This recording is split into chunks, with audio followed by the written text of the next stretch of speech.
Testing, 1, 2. Testing. Hello? Hey, man. How you doing? Hey, not too bad, brother. How you doing? I'm sitting up here out of town, so I decided to give you a call so we could do this week's recording. Are we recording now? Actually, yes, we are. We're recording right now. Well, then we can carry on this ruse as if I didn't know you were calling. Okay. Oh. Wow, I'm so surprised. Let's do a Coco over the phone. Yeah, now, I'm going to let people know that this is a little lower in quality because I am calling you, but I figured it was the only alternative to not doing one at all, so... Yeah, you know, low quality us. Yeah, we're not used to that at all. Exactly. No, this is not cheap by any means. So I tell you what you can do. Now, if you want to pretend like I didn't call and this is all inconspicuous and everything, why don't you start off with this week's introduction like you always do? Welcome to a couple of cold ones with Corey and Carlisle. That sounds so sweet, even over the phone when I'm thousands of miles away. All right. Okay. How do I follow that up? You just said something I said was sweet. That's that's the gayest thing you said all day. But, hey, I'm content in my manhood. I can use sweet all I want to. So that's right. So what I'm doing here, to let people know, I'm in New York right now. I'm actually at my friend Joel's house, and I've been here for the New York ComicCon, which is they've done this 3 years in a row now. I think it's a big comic convention. Wait, is that why you went up there? Pretty much, yeah. You were like, I'm going up for business. You were going up for a freaking convention. No, that was all a part of it. The business stuff comes like for the next 2 days. They did want me to come up here to cover some of the Comic-Con so that we could kind of see what it's like so we could do something for the San Diego Comic-Con. Oh, we don't want to do that. No, not at all. We'll talk about that later. San Diego Comic-Con is insane, dude. It is a special level of hell. Oh, I know. I mean, I haven't been there before, but I hear it's crazy, but I hear it's great at the same time. Have you ever been? No. I try to avoid events that big. Man, let me tell you something, though. You remember last week how I was making fun of nerds and talking about people in costume and... Oh, yeah. No, I don't remember that at all. Yeah, no, I remember you talking shit. Well, first of all, I never meant any of that stuff 100%.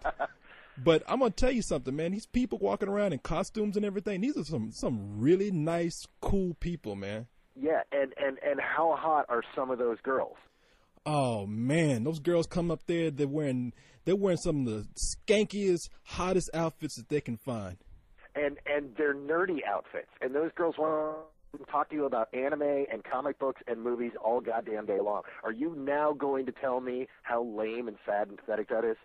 Well, keep in mind that not every girl is hot in those costumes. No. And believe me, you're preaching to the choir here. You know, I've been a guest at conventions. I go to conventions. I just haven't gone to San Diego because I don't like things that involve thousands upon thousands of people. See, the biggest con I've gone to had like 3,500 people there. Well, this one was pretty big and it was cool, but I'm gonna tell you, I don't know how many girls I saw trying to be Princess Leia that looked like Rosie O'Donnell, and that I don't know. Usually, though, you're lucky with those because those girls dress as Princess Leia Organa in the white outfit. Yeah. As opposed to gold bikini Return of the Jedi Princess Leia, which generally the really super thin girls dress as. Oh no, man! I saw some girls trying to wear that Jabba the Hutt captive, the gold bikini. Yeah, I saw them trying to wear that, and I was just thinking, baby, what the hell are you doing? Do you not have one single mirror in your house? Maybe they're just that proud. Maybe they're just that content with themselves. It's like trying to squeeze Jell-O into a cookie mold. Just shit like falling out everywhere. Oh man, it's like you can't even see the string on the bikini anymore because the fat is going over it. And look, if that's what they want to do, more power to you, honey. Do it. Be proud. I gotta say, as much as I'm into gold bikini, the hottest thing I've ever seen Star Wars related was at last year's Convergence up in Minneapolis. There was a girl there dressed as one of the slave girls, the Jabba the Hutt slave dancer girl. Oh, with like that green bitch that with the crazy horns for the hair and. Yeah. Oh yeah. And that was actually the way she did it was pretty damn hot. So. Oh really? Yeah, and the fact that she got really wasted and was making out with a gold bikini, one of the hotter gold bikini Princess Leia's made it just awesome. Oh man, I gotta show you some of the pictures I have. I took a picture of at least a couple of hot girls in some really nice outfits, and And let me tell you something. You're thinking because these girls are at a comic book convention and they're hanging out with a bunch of nerds that they kind of be easy to talk to. They're some of the biggest bitches in the world too. So they shot you down, huh? Hell yeah, they shot me down. Yeah, you thought these are nerd girls. I could score with them. Hell yeah, these and hoes. I'm sorry, Court. You know what? See, the thing is I don't have that problem. But then again, my nerd quotient is much higher. You like to think of yourself as a world-class nerd, and you just don't measure up. These girls are looking for real nerds. They're impressed by someone who has memorized the Harry Potter lexicon. That is, the person who can sit there and tell you what gilly water is exactly the type of person they want to give a blowjob to. See, and man, that is not you, my man. Damn it. If it were Snoopy or Gumby related, they'd be all over you. Well, the two girls that I saw that were some of the hottest girls there. I know what you're saying. I know those type of girls. Those girls who are hot, but they want a nerd because nerds are kind of cool right now. But these girls, they knew what they were doing. They got it dressed up in these outfits, and they said, "You know what we're gonna do? We're gonna go out and tease the nerds. We're gonna go out and cock tease the nerds." To have every guy at the convention coming up to you, whether they're a nerd or not. Oh, please, to be the hottest person in the room. Yeah, that's what, and they know that. And they know that. Sure, they can go. Not that you're bitter or anything. No, I'm very bitter about that shit. Going out there because they know nerds are easy prey. They sure they could go to somewhere else. We are easy prey, dude. We are such easy prey, man. Dude, if you are if you are a 6 or higher, and you dress in the gold bikini, dude, you got me. I'm sorry, you got me. Well, see, these girls, they know that if they go somewhere where guys actually have a chance with girls, the options are open, and they're not going to get that much attention. But when they go to any of these nerd conventions, it is like if you were looking down the middle of the room, you would see a group of people throng into these girls like a zombie attack. Yeah, well, what you're doing is you're saying that they're going there to play with the guys, and I got to disagree. Knowing a lot of these girls go there and they know they can be picky. It's like, why would I talk to the big black guy who's not dressed up as anything when I can go over and talk to that guy who designed that really awesome dragon outfit, or the guy who body paints fairy wings on girls who looks like Brad Pitt? Well, see, that's cool. Next show, I'm shaving my head. I'm going as Mace Windu. Dude, you know what? No, shave your head, grow a goatee, and go as Hawk from Spencer for Hire. Spencer, nobody knows that show or Spencer for Hire. No, you see, you're old enough to know that show, but the thing is they would look at it and go, you're Captain Sisko from DS9. You really? See, I guess you're right. I guess I'm not nerdy enough because I never would have thought of that. You do not know. See, you cannot draw the reference between Hawk from Spencer for Hire to Captain Sisko, who's the same guy. In fact, Captain Sisko was kind of a loser for the first few seasons until he realized, you know what, I'm going to drop this whole lame-ass, really nice black guy routine, and I'm going back to playing Hawk. And I'm going to shave my head and put my goatee back on, and I'm going to be a badass, and he was. Oh shit! Okay, well, tell you what, you coach me on how to do this nerd shit, and then we'll do it. But all right, Padawan. What about I can't go as the Black Green Lantern or something? You could do Black Green Lantern. All right, now okay. I'll tell you what, we'll talk about this later. I'm gonna let you. I guess take me under your wing and teach me some good nerd shit. I'll teach you some nerd shit. So, and you could try to score you a nerd girl. Awesome. And now you understand why when I was talking about coming back from MarsCon about all the hot nerd girls, dude. Nerd girls are awesome. Damn, I thought I was gonna come here and have easy pickings, but it didn't work out that way. Anyway. Oh no! When you get yourself a hot nerd girl, you can hold on to that shit. Man, these bitches are just as picky as every other chick out there. Yes, they are. They have a vajayjay, and they have the special golden ticket, and they're not going to give it to just everyone. Hell, at this point, I'll take that big, fat Princess Leia chick home if as desperate as I was getting. Anyway, let's go on and move on to the show. That's why we love you, Corey. I know. So you want to move on to the top 5? Yeah, let's do it. Let's start out the show like we do every week, which is reading off the top 5. Number 5. Look at you on top of things. Number 5 is Nim's Island. Still hanging in there, man. It's the only kids movie out there, dude. What do you expect? Yeah. It's not that it's like on its way to making $100 million or anything, but it's doing decent business. It's up to $32 million right now. So yeah, nothing to compete against. So good. But for as big a stars as it has in there, I guarantee you this is a disappointment. I mean, it's got freaking Leonidas, and it's got everyone's favorite lesbian in it, and it only made $32 million so far with Abigail Breslin. Please. You know, I'm thinking about this, and Jodie Foster is one of my favorite lesbians. Yeah, she's awesome. I mean, we joke around with it because, she just came out, but, and she was, like, so secretive for so long. But, no, Jodie Foster's all sorts of awesome. No, when we say she's a lesbian, we're not saying that with any kind of homophobia or contempt for her. We're saying that because we really like her. Yeah, right? And it's funny. Yeah, and we're playing upon everyone else's homophobia. So exactly, it's a cheap shot. So, but we keep talking about Nims Island. So let's move on to number 4. Number 4 is 88 minutes, man. This was a disappointment. Now that's a major disappointment. Barely, it was close to $7 million. Had about $6 million. It opened up with $6,800,000. So it was $800, $6,800,000, man, and that's not. Now you saw this movie, right? Yeah, and I didn't get a review up because I was traveling at the time, and I got to put this review up tomorrow because co-host was hilarious with this review, man. So, but what were you going to ask me? Well, see, what the hell was this movie, man? I just get this image of Al Pacino standing in front of the screen going, "Minute 1." Yeah. I'll be back in minute 2. Man, and I'm not. Minute 34. You're still here watching this crappy movie. What? Well, it is Al Pacino being Al Pacino because, as I said in my review, which will people hear later, Al Pacino. He does this whole act where he's kind of calm through a lot of the movie, and then he has to have one moment where he just screams at the top of his fucking lungs, man. Does he hoo-ah? And no, everybody remembers him from doing the ooh-ah from Sin of a Woman. And now hold on. See, you say no, but he walked around like the big press junket and went up to every critic and every press member went hoo-ah. And everyone was like rolling their eyes going, "Oh my God, he man, do a 15-year-old catchphrase." Yeah, they kind of patted him along. Yeah, that's good, Al. That's good, man. Go on somewhere with that shit. But the movie is dumb. In fact, the movie is so dumb that I almost had a good time watching how many twists and turns this movie was taking. I mean, you talk about forcing a surprise ending where they just picked some random person out to be the killer. They just picked, I hate that. That's like the January Man. Oh, what did they do? Oh, it's the same thing. It's like it turns out to be a character you saw on screen for like 3 seconds in the background. It's like, oh my God, it was the cop. Exactly. That's what they kind of did in this movie. They're like, who was on screen for the least amount of time so that we could throw everybody off? And they just pick a random person, man.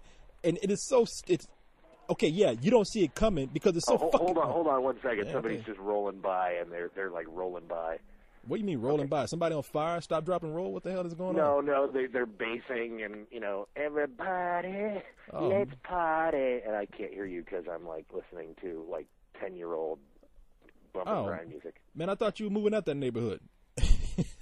I'm moving out of it, but, I mean, I'm not exactly moving on up. But, At first, I thought you were going to be like, wait a minute, this was like a drive-by. I got to duck.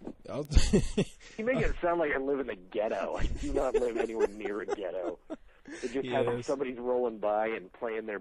And what's funny is they're basing and they're playing that kind of music, and it's a fucking minivan.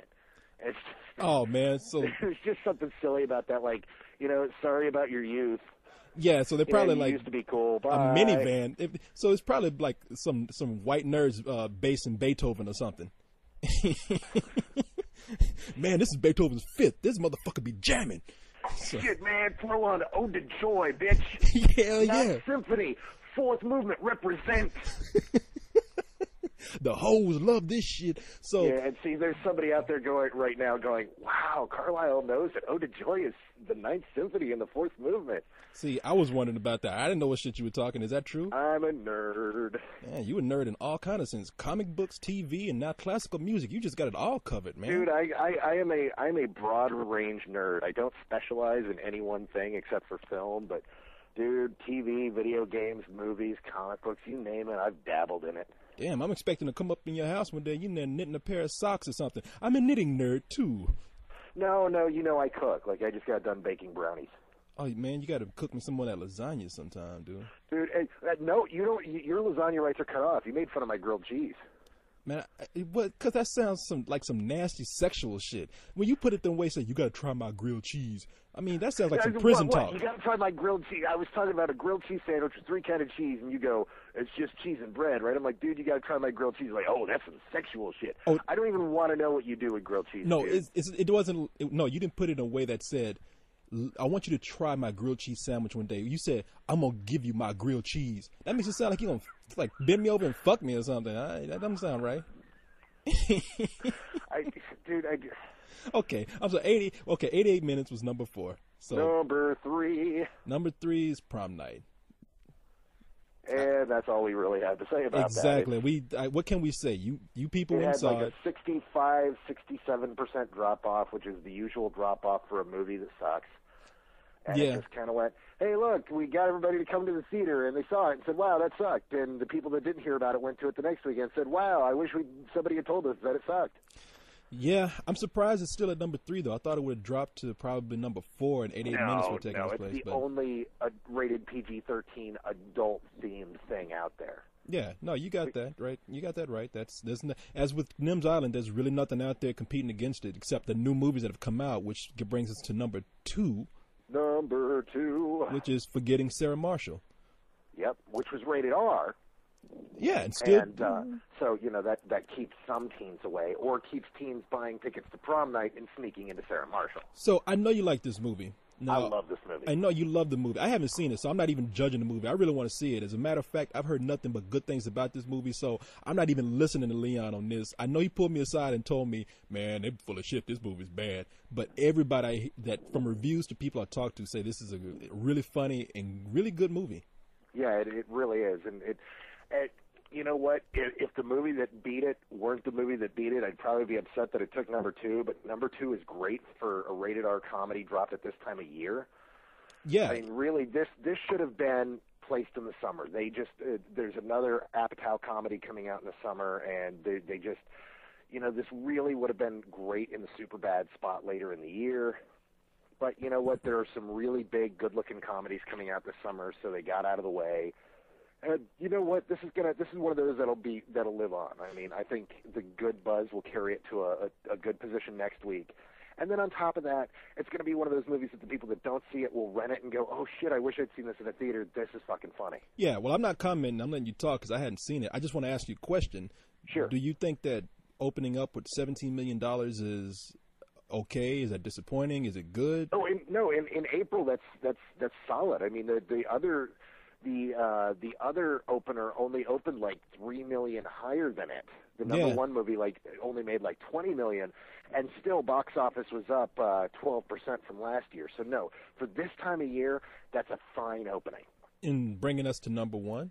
Number 1 is The Forbidden Kingdom, which I knew would be number 1 because it's PG, has a lot of martial arts in it. PG-13. Is it? No, it's PG. I just read an article saying it was PG-13. I guess you could be right and it could be PG, but everything I've seen said PG-13.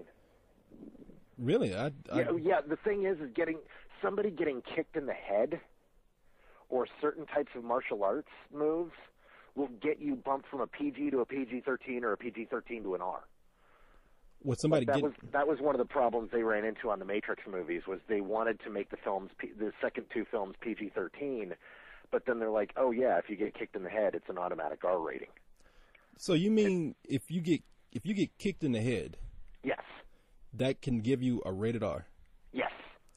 That's crazy because Yes, it's because their explanation is, well, you see, kids see it and then they want to imitate it, and by imitating it, it creates a problem. So we're going to make it rated R and make sure that parents accompany their kids to these movies.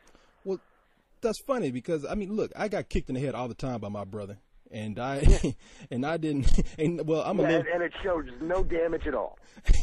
Okay. No predilection towards working sex into everything. Okay, if you go by me, no desire to do anything over the age of 40. Yeah, if you go by me, you should make movies rated R because I've been kicked in the head plenty of times, dropped on my head, slapped in the head. So yeah, you might want to. The rated R rules are so freaking wacky. So it's one of those things where. But yeah, I believe it's PG-13. No, you're right. Yeah, you're right. It. Kids could go and see this. It was geared towards kids. Apparently, I was reading something. The Weinstein Company is thrilled with how it performed because, well, first of all, it's their first really big hit, and secondly, apparently women dig the hell out of it. Now, that's funny. I know I have read that the Weinstein Company is happy to finally have a hit movie because they've had some bad luck, man. I thought that company was going to close. And the thing is, their movies weren't particularly bad, and they seemed like good bets. They just nothing ever caught. Who would have thought a Scarlett Johansson adaptation of a #1 bestseller would have flopped like the Nanny Diaries did? Yeah, no, I know. And, well, you talking about the Boleyn girl? No, I was talking about the Nanny Diaries. Oh, the nanny diaries. Because it wasn't that good. That's why. I saw that. You think it's not that good. I've talked to a lot of people that actually really liked it. It's the exact type of movie that you normally go, man, these movies aren't any good, but they appeal to people. I can't watch it. It's killing me that I can't watch it either. Well, they don't have to worry about that because Forbidden Kingdom is a hit for them. $20 million it opened up with. That's really good. A bunch of people getting kicked in the head. So you're right, it is PG-13. I didn't see the movie, but I heard it was decent. I heard it was kind of silly, but surprisingly entertaining. Cyrus has been going off about that film for days. We can't go by Cyrus now. You know that because Cyrus is partial to this kind of shit. He loves this karate shit. No. Now hold on a second. I live with Cyrus, and Cyrus, he is really picky about these. He is not as crazy about these as he wants. He seems like that to you because whenever you talk to him about these, he's going nuts over them. But he's so picky about these films, that the kung fu movies, that unless it's really awesome, he's like, yeah, I can live without it. Okay. I've seen so many films where I go, wow, that was a cool movie. He's like, But when he came back and he's like, oh, dude, you're gonna love this. I'm like, all right, dude, I'm so prepped for this. Did you see it? No, I'm seeing it this week. I had a whole big wedding thing I had to do this weekend. Oh, okay. All right. Well, a lot of people also want to see Jet Li and Jackie Chan beat the shit out of each other. And Hell yeah. So yeah, I've been wanting to see that. Like I said in the review, they shouldn't even call this the Forbidden Kingdom. They should have called the movie Jet Li and Jackie Chan beat the shit out of each other. No, you know what? You're on the right track there. As much as you're joking, the trailer should have been for years. We've watched Jet Li and Jackie Chan kick ass. What we've never seen is them kick each other's ass. Jet Li, Jackie Chan, The Forbidden Kingdom, this spring. Everybody was going on and seeing that from that trailer. But because there's this kid and there's this weird staff, and it's like, what the fuck is this? You say Jet Li, Jackie Chan kicking each other's ass, everyone was fucking on to this thing. But you know what? Gee, they did so poorly taking the #1 spot. They knew what they were doing. So yeah. Well, anyway, the movie is the #1. That's a good place for it. Did some decent business. I'm kind of happy to see the Weinstein Company have a hit. So that's the top 5 this week. Anything you want to talk about now? Anything on your mind? Did I catch you off guard? Pull your pants back up? Nothing huge. I've got some stuff that I can talk about. Got a couple Ask Carlyles that felt... You know what? I do have one for you. Okay. Let me get to my pewter here in 1 second. Pewter? Is that what the kids are calling it these days? My pewter. Yeah. That's exactly what the kids are calling it. Somebody piss you off again? No. Okay. Oh, no. Actually, no. It's a legitimate question. It's something that I would like to do in an Ask Carlisle, but really it's one of those conversations that's going to take longer than, 2 minutes to go into. So it was something that I was like, you know what? I should really talk to Corey about this because Corey knows. This is a Corey question as well. Are you asking me a question? I'm going to ask you the question that we will then discuss. Okay. I can't wait to hear It's a question that comes from, I'm trying to get to my page. And while you're getting there, I'm just going to let people know, I'm not going to spend a whole lot of time on it, but I'm going to tell you about some cool things that I saw here at ComicCon. Oh, why would you want to do that? Nobody cares about that. Oh, no, of course not. Big convention here in New York with a lot of famous people showing up. Yeah, but with comic books and news and all that kind of stuff, who gives a shit? People want to hear about what somebody asked me on my page. Of course. It's all about you. How could I forget? That's right. Well, it is called A Couple of Cold Ones with Corey and Carlisle. Yes. A couple of cold ones with Corey at Comic-Con. Yes, but I can't discuss that with you. It's not like I'm sitting up here talking to myself. Sometimes it is like that. Yes. What's going on with this computer, man? How come it's not starting up? No, I'm ready to go. We were just talking. Oh, I thought you had to turn a wheel to warm it up or something. Okay, so you got it? No, it's on. I just needed to get to my page. All right. All right, this one's from Johnny. Oh, hello, Johnny. Hello, Johnny. All right. Hey, I got a question for you. I'm a geek, but I can get a girl. I love how he says that. He's a geek that can get a girl. I think geeks can't get girls. He can't get no girl. Shut the fuck up. He's lying. Anyway, I can get a girl quite easily, but I've lost 2 girls because I collect Marvel, DC, and Transformer toys, which are dotted around my room. I'm wondering if you have any advice for me so the girls don't find me collecting these action figures weird. Yeah, put them in a box and put them in the closet. Talking about I can get a girl. You can get a girl to call the police on you. Get a girl to mace you in the eyes. You ain't got no girl asking that kind of question. Yeah, but what, dude? Look, put the stuff. See why I wanted to ask you as opposed to just doing a webcam. Yeah, any man who can get girls does not need to ask that question. If you like your toys that much, maybe have a few select ones out. That way you can say, "Oh, this is somebody gave me this. I thought it was funny." If a girl doesn't like that kind of thing, you can just play it off. But if you have whole shelves of toys and your room looks like I don't know, Toys R Us or something, then yeah, you got a problem. Put that shit away. See, now I completely and totally disagree with you. Okay. I say let your geek flag fly.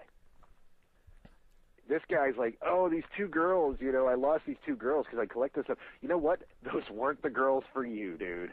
If you have to hide that shit in a closet, then, to impress a girl, that girl isn't going to like you for who you are. There are tons of awesome, as we discussed earlier, nerd and geek girls out there that will appreciate that kind of stuff, and that's who you're looking for. If a girl sees that and gets scared off by it, that is a big sign, because the last thing you want to do is meet that girl who you fall in love with who's perfect except for the fact that you have to hide yourself from her. Man, you're going to be unhappy when that girl comes down on you later about, no, you can't go out and buy action figures. No, look. Nobody's saying you can't buy action figures. First of all, you say you lost 2 girls. You had 2 girls run away from you when you sat down next to them. That's probably what happened. Let's get it straight. Oh, see, now why you got to be mean like that, I ain't Corey? being mean. I'm being honest. You're just being bitter because you keep getting shot down by nerd girls this weekend. To hell with them nerd girls. I'm gonna go out and get some real girls. I don't need these girls dressed up in costumes. Get some girls. Ain't walking around. You're gonna call up several of the girls that you know from the site, and you're gonna hook up with them. I'll get some girls who would dress up like Wonder Woman in the bedroom. That's fine with me. But look, and you're right. I'm gonna agree with you to a certain extent. I am exaggerating here just to be silly. But come on, man. You're gonna have it. Just find the right girl. If one girl doesn't like what you're doing, find one that does. Maybe you'll have to lower your standards. Maybe you won't. I mean, just sit back and wait. In the meantime, I hope that you're taking pride in yourself and not hoping that you can get a hot girl while you look like goddamn Jared before he got thin or something. I mean, you can't do that. Johnny's picture is right here on his profile, and he ain't a bad-looking guy. I could believe that he could get himself a girl. Okay, I haven't seen Johnny. I'm just being silly. Johnny, Carlisle's right. Just find the right girl. And if you're a good-looking dude, just wait. You'll find the right girl. It's only a matter of time, man. Stick to your guns. And don't take any of my Carlettes, because those are mine. And they're all underage, and they'll get you in trouble. So they are not. So you don't want those. And Johnny looks underage, so and he's asking me about how to get girls. So clearly he's experienced. Okay. He's coming to the wrong guy to ask about getting girls. It's called coming to the wrong 2 guys to ask about girls. I mean, go ask somebody who's decent. When neither one of us guys are decent, I'm gonna tell you the wrong thing, and probably Carlisle's gonna tell you the wrong thing too. Actually, you told him something better than I did. I'm gonna tell you the wrong thing because I'm a pervert. But Carlisle will tell you you're not the girls you're gunning for. You're not looking to keep. Well, that's that point there too. I think you got. Hey man, look, what I would do. In fact, women are disposable. If you ask me, get yourself a nice girl, court her around, wait until you finally get a chance to hit that. I mean hit that. I mean take her to bed and have some good old-fashioned sex with her, and then pull the toys out and scare her away. And that way you ain't got to deal with her no more. That's what I would do. Johnny's 12, dude. Oh, Johnny. Jesus Christ. Why didn't you tell me no, that? I'm totally kidding. I was about to say. I just wanted to hear your reaction. I was like, oh, my God. Now, I'm going to talk crazy. So, no, and I'm just joking when I talk about women. Be a gentleman, man. Especially if you're a young guy. Be a gentleman. Stick to your guns. Be who you are. And girls, if you're confident, that's all girls want. You can have all kind of toys, but if you're confident and you're not sitting up there, if you're not monopolizing the conversation and you let them talk, and no matter how much you might find it boring, you listen because women like to be listened to, then you're good to go. How does that sound? Sissy. Oh, see, now I can't win either way, man. No, I'm going to let you win. Fuck off. So, all right, now. I know you got something on your mind that you'd like to talk about. Well, no, I'm just going to tell people that the comic